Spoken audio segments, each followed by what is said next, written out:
Salutes. Welcome to the Real Big Fruit Podcast. I am your host, Big Fruit, Michael Jordan, report early in the morning, better known as your boy, Young Francis M.H. White, the most hated motherfucker on YouTube.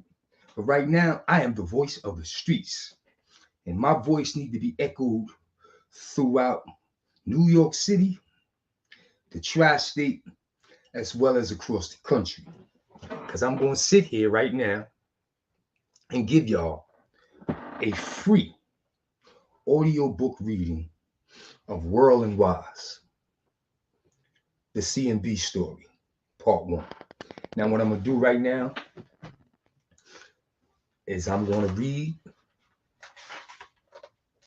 where I left off, because I did do some reading yesterday and that video was removed.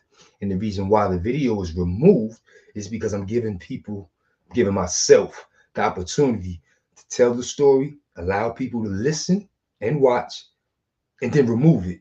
Because if you're not there during the live recording, you will never see it. And the only way you're going to see it is if you become a member. I got the membership joining being reviewed right now for approval. And once that's approved, you are going to have to go on the channel and become a member by pressing the join button. If I'm not mistaken, on my YouTube channel, when you go to my YouTube channel, you tap on my photo, you will get the YouTube channel. And on the YouTube channel, you can subscribe as well as join, which means become a member. When you become a member, you will be granted access to the audiobook readings of World and Wise, the CMB story, part one. You will also be able to review, listen to The Boys when I drop that one as well. Because The Boys is already written. I just ain't uploaded to the publisher because I'm waiting to see how the streets respond to this. I know y'all want The Boys.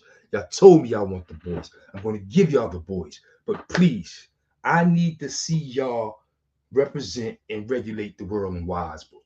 When y'all regulate that, The Boys is on the way. I kid you not. The Boys will be on the way when y'all regulate that. You understand what I'm saying? But I need y'all to regulate that first. I can't be just putting all these books out and they not selling. I'm wasting my time. You know what I'm saying? I'm wasting my time. I already put the hard work in, trying to remember everything, trying to make sure I don't forget nobody. If y'all don't want to pay for the books, I ain't going to write them. It's just that simple. I ain't wasting my time. But anyway, let's get to the audio reading of World and Wise. Like I said, I left off yesterday somewhere, and I'm going to pick up right there today.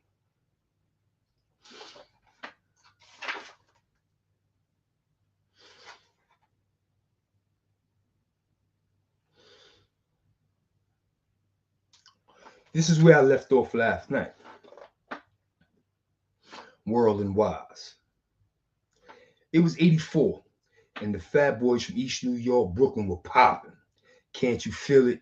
Stick 'em, Human Beatbox, and Jailhouse Rap, all on the radio at the top of the Billboard chart, just like Michael Jackson in 84. At the time, World was celebrating his 10th birthday with his new tan-on-tan sheepskin coat, identical to Wise, as they walked out of 325 across Carson Avenue through PS 270 Park. One thing about World and Wise in the early 80s, they both stayed fresh and or dipped. Wearing uniforms to school every day in the early 80s left a whole room for designer play clothes.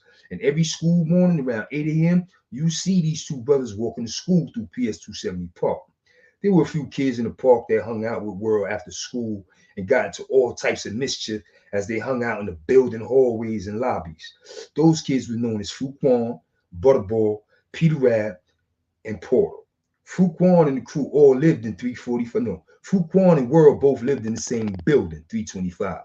The rest of the crew all lived in 345, and the two buildings were next to each other on Clarkson and Lafayette.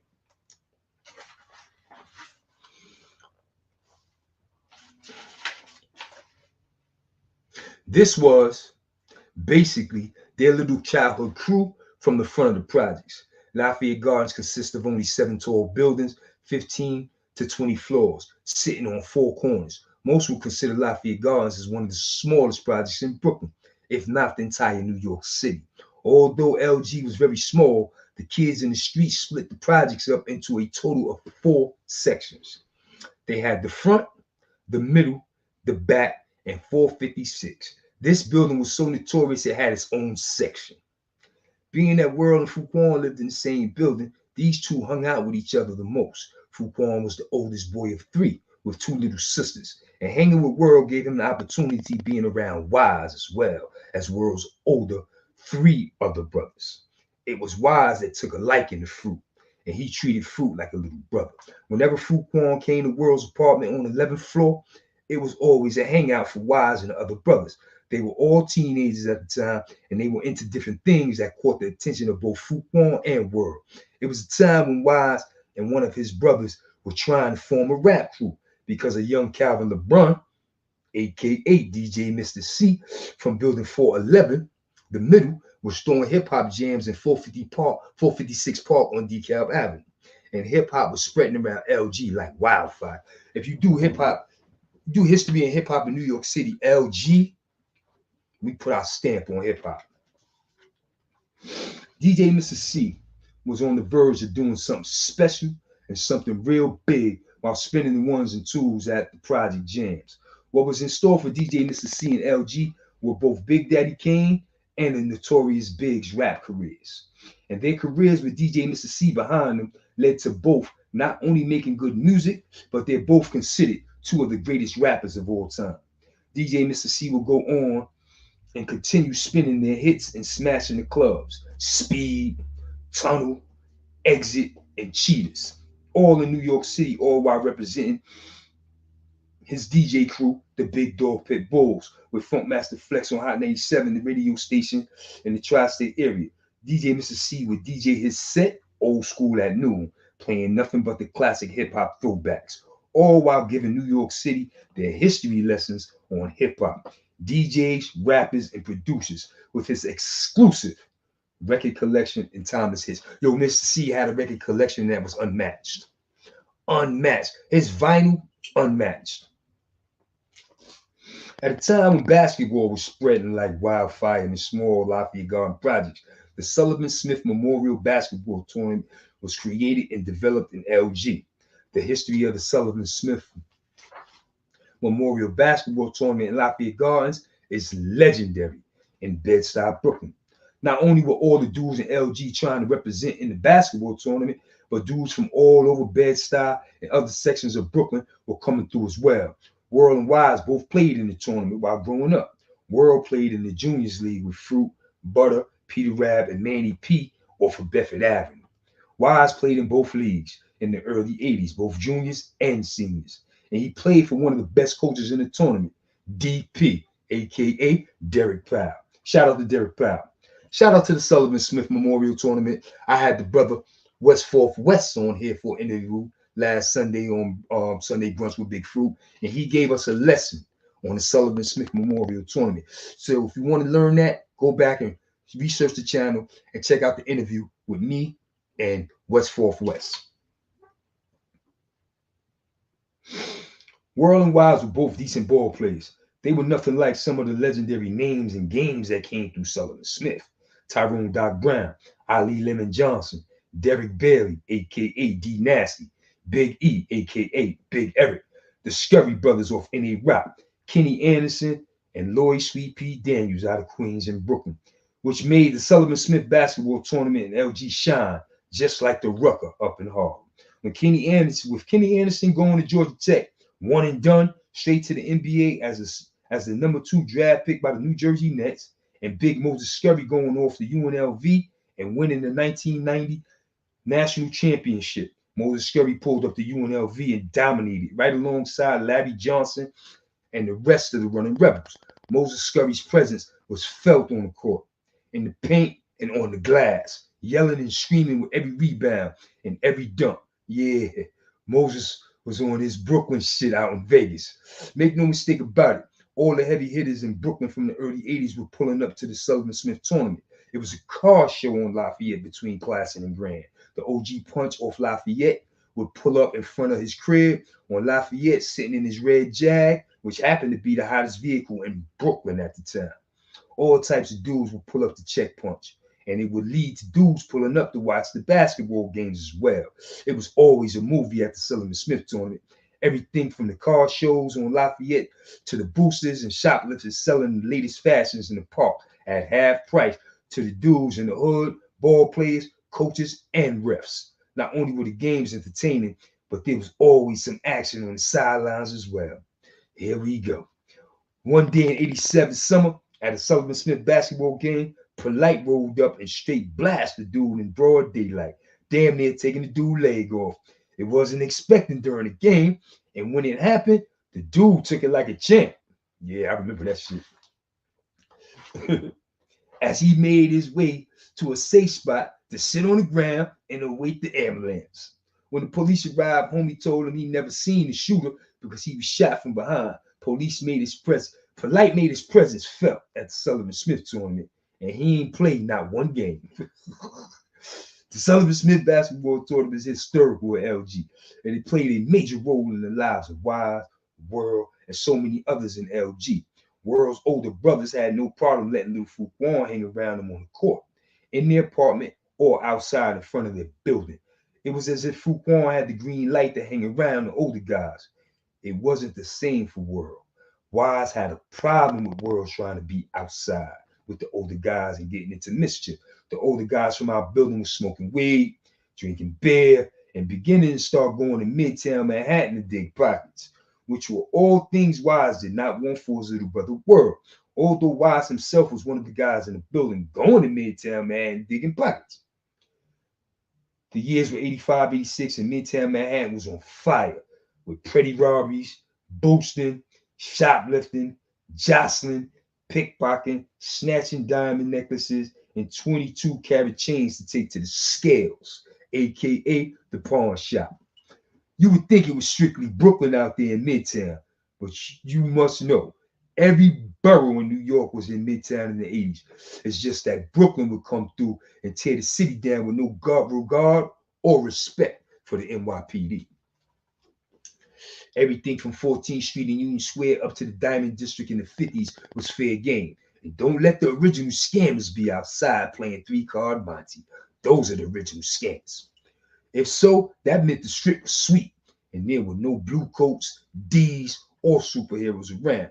And that meant take it, which is where the term Brooklyn keeps on taking it comes from. Wise was in Midtown heavy, with all the real diggers from LG, NA Rock, Fort Greene, Brownsville, and East New York. And at this time, there were so many dudes from Brooklyn taking it in Midtown, it was crazy. Dudes would meet up in downtown Brooklyn at Albee Square Mall at the arcade. Yeah, the AKA game room. You would think the arcade would be for the kids to play, not downtown Brooklyn. This arcade was for live men, not for freshmen. You had to be a stepper to hang out at Albee Square Mall.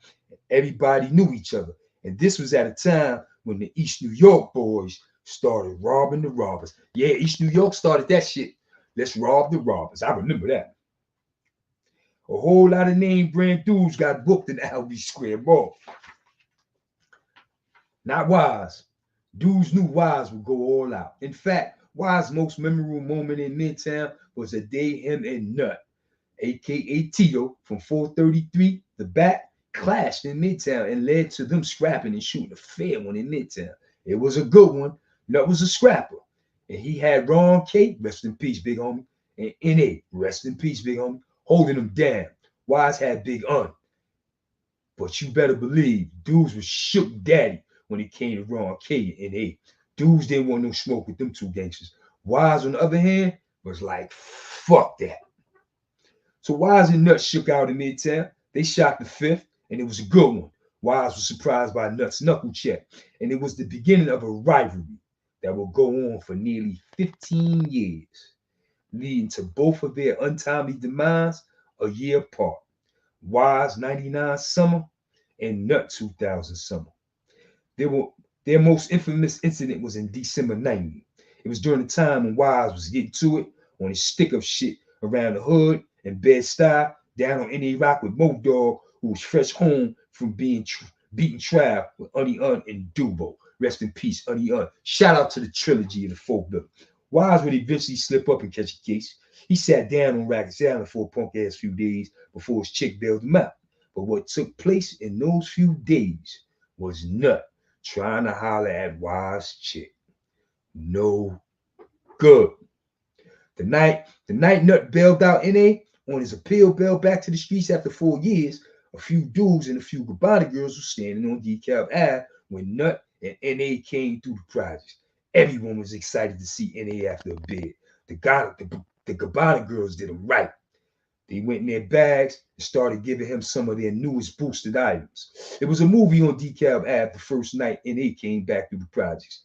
And Nut may have gotten a little beside himself when he tried to holler at Wise chick.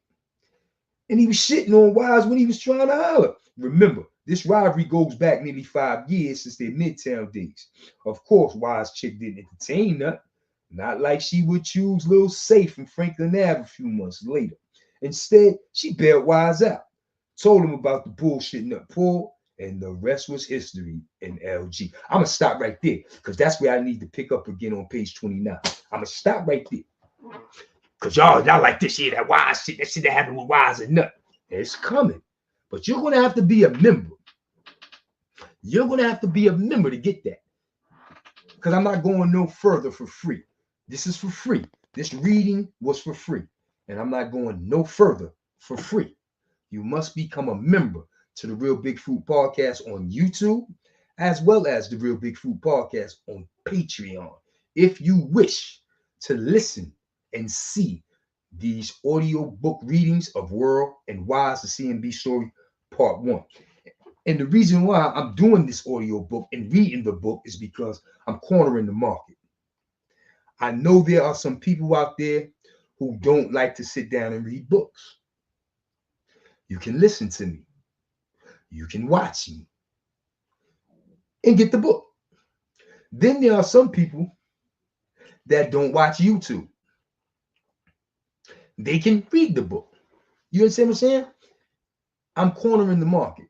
So at Amazon.com, you can check out the Kindle. You can read it on your phone or your laptop for $9.99. You can get the paperback, $29.99, or you can get the hardcover, which I got. You can get the hardcover.